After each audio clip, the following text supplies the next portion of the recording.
இப்பொழுது விசுவாசம், நம்பிக்கை, அன்பு இம்மூன்றும் நிலைத்திருக்கிறது. இவைகளில் அன்பே பெரியது. 1 கொரிந்தியர் 13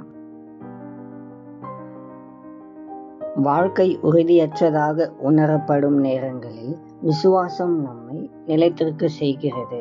இன்னும் முடிவை நாம் காண முடியாவிட்டாலும் தேவன் தொடர்ந்து செயல்பட்டு கொண்டிருக்கிறார் என்பதை நம்பிக்கை நமக்கு நினைவூட்டுகிறது. ஆனால் இவற்றில் எல்லாவற்றையும் விட அன்பே உயர்ந்தது. ஏனெனில் அது தேவனின் இருதயத்தையே பிரதிபலிக்கிறது. அன்பு கடினமான தருணங்களில் பொறுமையாக இருக்கும்.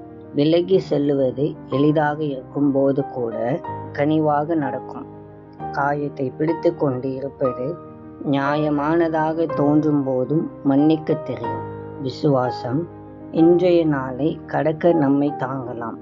நம்பிக்கை நாளையதற்காக நம்மை பலப்படுத்தலாம்.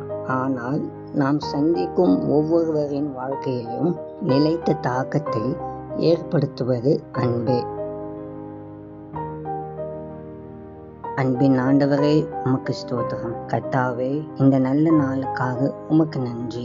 காலைதோறும் உம்முடைய கிருபை புதியதாக இருப்பதற்காக ஸ்தோத்திரம். ஆண்டவரே, நீர் எங்கள் மேல் வைத்திருக்கிற உம்முடைய அன்புக்காக ஸ்தோத்திரம். நாங்கள் உம்முடைய இருதயத்தை அறிந்து கொள்ள எங்களுக்கு உதவி செய்யும். நீர் எங்களுக்காக எல்லாவற்றையும் செய்வதற்காக நன்றி. இயேசுவின் மூலம் ஜெபிக்கிறோம் பிதாவே, ஆமேன்.